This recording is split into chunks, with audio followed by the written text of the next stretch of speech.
एक गांव में तीन लड़के रहते थे। राम, श्याम और राजू। तीनों के पिता काफी अमीर थे। तीनों का बचपन बहुत अच्छे तरह से गुजरा था। उनके माता पिता कभी भी उनकी कोई भी मांग को अनदेखा नहीं करते थे। राम के पिता सरपंच थे, श्याम के पिता एक कारोबारी थे और राजू के पिता एक किसान जमींदार थे। छोटी उम्र से ही उन सबको लाड प्यार ने ऐसा बना दिया था कि ना तो उनको मेहनत का पता था और ना ही उनको समय की परवाह थी। अक्सर वह सारा दिन बस घूमते रहते थे। नशे और अन्य भोग विलास में डूबे रहते थे, जिससे उनके गांव वाले भी दुखी थे। सरपंच और बड़े लोगों के बच्चे होने के कारण उनकी कोई शिकायत कर पाने की हिम्मत नहीं कर पाता था, जिससे उनका मनोबल और बढ़ गया था। एक दिन उनके गांव में बहुत तेज बारिश हुई, जिससे सब लोगों को नुकसान हुआ, जिसमें इन तीनों के पिता भी थे। लेकिन इतना कुछ होने के बाद भी उनके बेटों का वही हाल था। वो बस घूमते रहते, नशा करते, भोग विलास करते रहते थे। माँ बाप काफी चिंतित रहा करते थे। ये तीनों भले ही कितने गंदे थे, लेकिन इन तीनों के अंदर एक खास बात थी जिसकी पहचान किसी को नहीं थी और उनको खुद को भी पता नहीं था। राम एक बहुत अच्छा नेता प्रतिपक्ष था, क्योंकि अपने पिता के पास रहते हुए उसको इसका काफी ज्ञान हो गया था, क्योंकि उसके पिता सरपंच थे। श्याम भी इस तरह से बिजनेस की समझ रखता था, क्योंकि उसके पिता एक कारोबारी थे और राजू खेती का काम जानता था, क्योंकि उसके पिता जमींदार थे। पर अपनी गलत कामों की वजह से उन सब ने अपने इन टैलेंट पर ध्यान ही नहीं दिया, जो कि उनकी सबसे बड़ी कमजोरी थी। इस तरह से इनकी बदमाशियों को देखकर इनके पिता उन्हें सीख देने को सोची। तीनों पिताओं ने आपस में बात करी और उसका एक हल निकाला। तीनों पिताओं ने अपना अपना काम अपने अपने बेटों को सौंप दिए, जिससे उनको समय की कदर का पता लग सके। तीनों के पिता ने एक वसीयत बनाई, जिसमें ये लिखा था कि 1 वर्ष के अंदर इन तीनों को 10 लाख रुपए कमा कर देने होंगे, जो बिना किसी गलत काम करके कमाए गए हो, और तीनों को अलग अलग स्थान पर रहना था।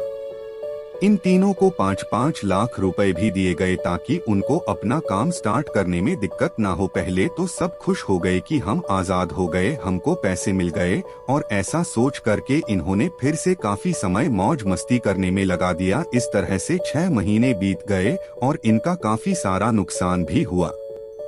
फिर एक दिन अचानक उनको एहसास हुआ कि अगर हम शर्त हार गए तो हम अपनी अपनी जायदाद खो बैठेंगे। धीरे धीरे उनकी चिंता बढ़ने लगी।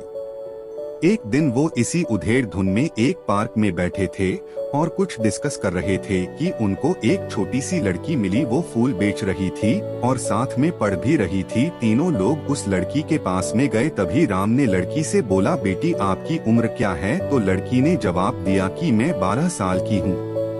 अंकल, इतना सुनते ही राम ने आचार्य से पूछा कि आप इतने छोटे होकर के खेल नहीं रहे हो? इस पर लड़की ने जवाब दिया कि मेरे पापा अब इस दुनिया में नहीं है और माता बीमार रहती है, इसीलिए मैं ये काम करती हूँ।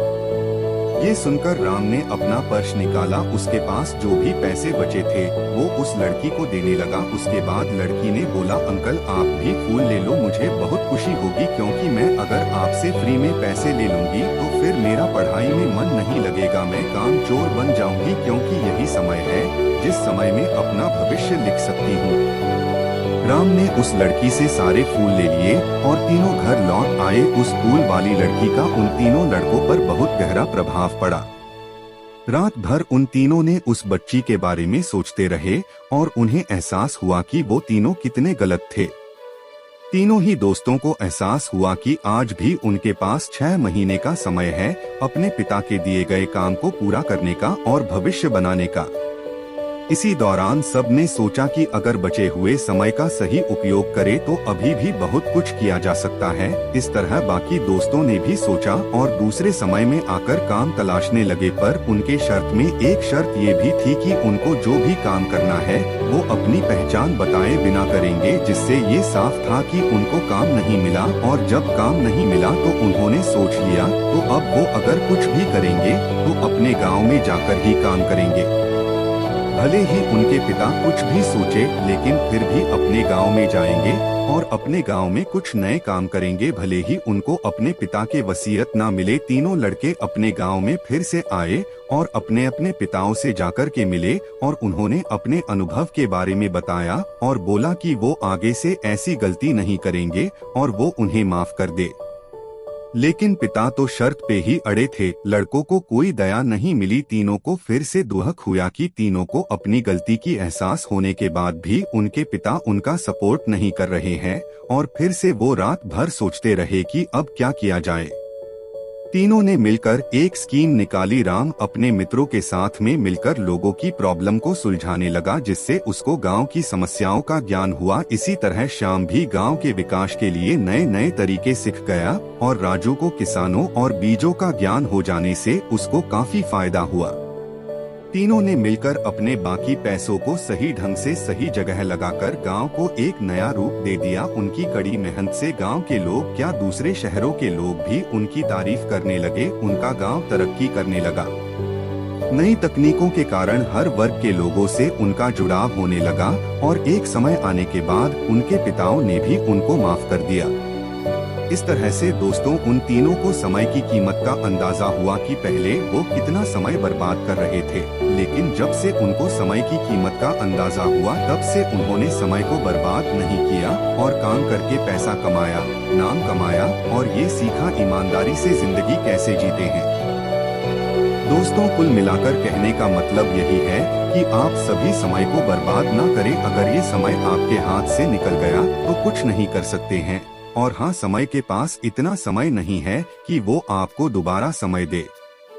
समय बर्बाद करने का हजारों तरीका है, लेकिन आप ऐसा कोई तरीका चुनिए जो आपकी जिंदगी बदल दे, इस समाज की जिंदगी बदल दे, इस देश का भविष्य बदल दे।